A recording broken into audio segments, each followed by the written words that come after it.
குல்லு நஃப்ஸின் தாயிகத்துல் மௌத் ஸதகல்லாஹு மௌலானா நபி. மேலான அல்லாஹுவின் நல்லடியார்களே, நபிகள் நாயகம் ஸல்லல்லாஹு அலைஹி வஸல்லம் அவர்களிடத்தில் ஒரு சஹாபி, யா ரசூலல்லாஹ், கியாமத்து நாள் எப்போது வரும் என்று கேட்டார்.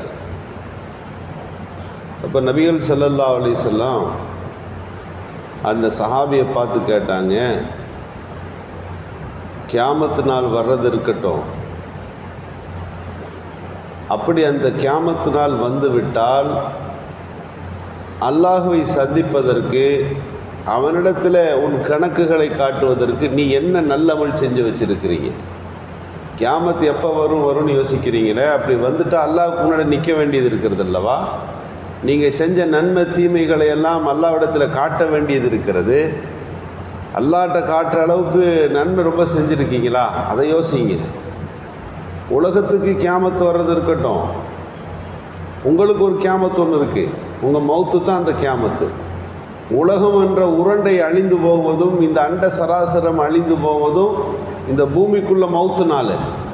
ஆனால் ஒவ்வொரு மனுஷனுக்கும் ஒரு மௌத்து நாள் இருக்குது. அதுதான் அவருடைய கியாமத்து. 60 வருஷத்துலேயோ 70 வருஷத்துலேயோ அது எப்போது வரும் என்பதை கூட அல்லாஹ் ஏற்படுத்தவில்லை. அந்த மரணத்தை பற்றி நீங்கள் அதிகம் கவனம் செலுத்துங்கள். அதுக்கு முன்னால் நல்ல அமலை செய்கிறத யோசிங்க. அது 80ல் தான் வரும், 60ல் தான் வரும் என்பது கிடையாது. இன்றைக்கு சில இலசுகளை சில முதியவர்கள் தூக்கி கொண்டு போகிறார்கள் அடக்கம் செய்வதற்கு. இன்றைக்கு மரணத்தினுடைய அந்த வயது வரம்பு என்பது மிக மிக மாற்றப்பட்டிருக்கிறது. ஹார்ட் அட்டாக்குடைய டைம்கள்லாம் வந்து ஒரு 50 வயசு ஆச்சுங்க, அவருக்கு கொலஸ்ட்ரால் அதிகமாக இருந்துச்சு அப்படின்னு சொல்லுவாங்க. இப்போது ஹார்ட் அட்டாக் பேஷண்ட்டுகளை கேட்கும்போது 35 வயசு 30 வயதுகளிலெல்லாம் இது போன்ற மரணங்கள் சம்பவிப்பதை பார்க்கிறோம். அதுவெல்லாம் தாண்டி மரண சிந்தனை நமக்கு தேவை என்பது தான் இன்றைக்கு நடந்து கொண்டிருக்கக்கூடிய காட்சிகள். 241 பேரை 42 பேரை சுமந்து கொண்டு போன இந்த அகமதாபாத் விமானம், அது புறப்பட்ட சில நொடிகளிலேயே அது ஒரு பெரும் சத்தத்தோடு ஒரு கட்டிடத்தில் போய் அது விழுகிறது. பயணித்த எல்லோரும் மரணமாகிறார்கள். அதில் யோசித்து பாருங்கள், எல்லா வயது தரப்புகளும் அங்கே இருக்கிறார்கள். குழந்தைகள் அதிகம் என்று சொல்லப்படுகிறது. விமானியிலிருந்து விமான பணியாளர்களிலிருந்து பயணித்த யாரும் அதில் மிஞ்சவில்லை. தீக்கு இரையாகிவிட்டார்கள். அல்லாஹு தாலா திடீர் மரணங்களை அல்லாஹ் ஏற்படுத்துவான், திடீர் இழப்புகளை உண்டாக்குவான். அதுவெல்லாம் என்ன காரணம்? குல்லு மன் அலைஹா ஃபான், எல்லாம் உலகத்தில் அழியக்கூடியது தான். எப்பயோ அழியதுன்றதல்ல, அழிதல் இப்படியெல்லாம் நடக்கும். எவ்கா வஜ்ஹு ரப்பிக துல் ஜலாலி வல் இக்ராம், நீங்கள் மீளக்கூடிய இடம் அல்லாஹ் மட்டும்தான். அவனுடைய முகம் என்றைக்கும் பாக்கியாக இருக்கும். நம்ம தான் வண்டி ஓட்டும்போது வண்டி எடுத்த உடனே ஒரு துவா ஓதுறோம். அது எந்த வண்டியில் போனாலும் சரி, 2 வீலராக இருக்கலாம், மாட்டு வண்டியாக இருக்கலாம், ஃப்ளைட்டாக இருக்கலாம். சுப்ஹான் அல்லதி சஹர்லனா ஹாதா, அந்த துவாவை நம்ம ஓதுவோம். இன்னா குன்னா முக்ரினின்னு அது முடியும். நான் உன்னிடமே நாங்கள் சேரக்கூடியவர்களாக இருக்கிறோம். இன்னா இலைஹி ராஜிவூன், இன்னா லில்லாஹி வ இன்னா இலைஹி ராஜிவூன் சொல்லும்போது அதே வார்த்தை தான் வருது. நான் உங்களிடமே மீளக்கூடியவராக இருக்கிறோம் என்று மரணத்திலே சொல்லுகின்ற அதே வார்த்தை தான் இன்னா குன்னா முக்ரினி. அது எந்த பயணமாக இருக்கலாம். உலகத்தின் சின்ன பயணங்கள், பெரிய பயணங்கள், ஆகாச பயணங்கள், கப்பல் பயணங்கள், எத்தனையோ பயணங்கள். இந்த பயணங்களை எங்களுக்கு வசப்படுத்தி கொடு. ஆனால் உண்மையில் ஒரு பெரிய பயணம் ஒன்று எங்களுக்கு இருக்கிறது. இந்த உலகத்திலிருந்து உன்னை சேருகிற பயணம். இந்த பயணமெல்லாம் நடக்கட்டும், இந்த பயணத்தை எங்களுக்கு வசப்படுத்தி கொடு. ஒரு பெரிய பயணம் ஒன்று இருக்கிறது, உன்னை நோக்கி நாங்கள் வருவோம் என்று தான் நாம் துவா ஓதுகிறோம். எந்த வாகனத்தில் ஏறினாலும் இன்றைக்கி அப்படித்தான் இருக்கிறது. ஒரு 2 வீலரில் தைரியமாக போயிட்டு திரும்ப வந்துடுவோம் அப்படின்ற நம்பிக்கை நம்ம கையில் இல்லை இன்றைக்கு. காரணம், நம்ம கரெக்டாக போனதாக இருந்தாலும் வர்ற ஆள் கரெக்டாக வரணும் இல்லையா? அந்த சூழ்நிலைகள் இன்றைக்கு போயிருக்கிறது அல்லவா? எந்த வண்டியில் பிரேக் டவுன் ஆகும் என்று நாம் சொல்ல முடியவில்லையே. நாம் உட்கார்ந்து போகிற வாகனத்தில் ஓட்டுநர் சரியாக இருக்க வேண்டுமே, உறக்கம் அவரை தழுவி விடுகிறதே. ஒரு 2 மணி தாண்டி 3 மணிக்கெல்லாம் அவருடைய நிலைமை எப்படி இருக்கும் என்று இன்றைக்கு கணிக்க முடியவில்லை என்பதுதான் சென்னை போன்ற பெருநகரங்களில் நடக்கின்ற பெரிய விபத்துகள்.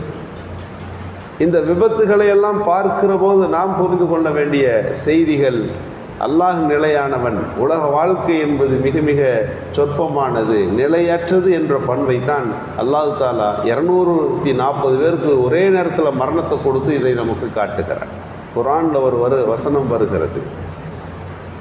ஒரு ஊரில் நோய் பரவி மௌத்து விழுக ஆரம்பிச்சிச்சு. ஊர் மக்களெல்லாம் சேர்ந்து முடிவெடுத்தாங்க. ஒருத்தர் 2 பேர் அல்ல, 10,000 பேர் சேர்ந்து முடிவெடுத்து, இப்போ ஊரில் ஒருத்தர் மூத்தா போகிறது சரி, இது எல்லாம் இந்த நோய் பரவச்சுன்னா நம்ம ஊரே மூத்தாயிருமே அப்படின்னு சொல்லி, அலந்தர இலல்லதீர ஹரஜு மின் தியாரிஹிம், தங்கள் ஊர்களை நாடுகளை விட்டு ஒரு கூட்டம் புறப்பட்டு வேற ஊருக்கே போயிடுச்சு. ஊரை விட்டுட்டு போயிட்டாங்க. வஹும் உலூஃபுன், அவங்க 1,000 அல்ல, உலூஃபுன் பல ஆயிரங்கள், 10,000 என்று ஹதீஸுகளில் இந்த ஆயத்துக்கு விளக்கம் சொல்லுகிறார்கள். போய் ஒரு இடத்துல போய் ரொம்ப நேரம் பயணம் செஞ்சு, நாட்கள் பயணம் செஞ்சு ஒரு ஊரில் போய் உட்காந்த உடனே அல்லாஹ் தாலா எல்லாரும் மௌத்தாவாங்கன்னு சொன்னான். இந்த 10,000 பேரும் ஒரே நொடியிலே மரணமானார்கள். ஒரு தனி நபர் மரணம் அல்ல, எல்லோரும் சேர்ந்து மரணம் அடைவது. இந்த மரணத்தின் காட்சிகளை திருக்குர்ஆனில் ஏறத்தாழ மௌத்து வஃபாத்துன்னு பல இடங்களில், நூற்றுக்கணக்கான இடங்களில் அல்லாஹ் மரணத்தை பற்றி பேசுகிறான். கியாமத்து நாளை பற்றி பேசுவதைப் போல மரணத்தை பற்றியும் குர்ஆன் பேசுகிறது. என்ன காரணம் அப்படின்னா, நம்ம இந்த உலகத்தின் நிலையற்ற பண்புகளை நாம் புரிந்து கொள்ள வேண்டும். உலகம் அழிந்து கொண்டிருக்கும், உலகத்தில் மாற்றங்கள் நடந்து கொண்டே இருக்கும். நாம் லட்சியமாய் இருக்கின்ற அல்லாஹுவை அடைகின்ற பணிதான் நமக்கு முக்கியமானது. இடையில் இருக்கிற நாட்களும் வருடங்களும் அல்லாஹுவை போய் சந்திப்பதற்கு நம்மை நாம் தயார்படுத்தி கொள்ளுகின்ற தருணங்கள் என்பதுதான் இந்த மரணத்தை பார்க்கும்போது நமக்கு வரணும். உலகத்தின் அபிலாசைகள் நிரந்தரமானதாக நமக்கு காட்சி தந்து கொண்டிருக்கும். மௌத்தே இல்லை என்பது போன்றதான் மனிதர்களின் வாழ்க்கை இருக்கும்.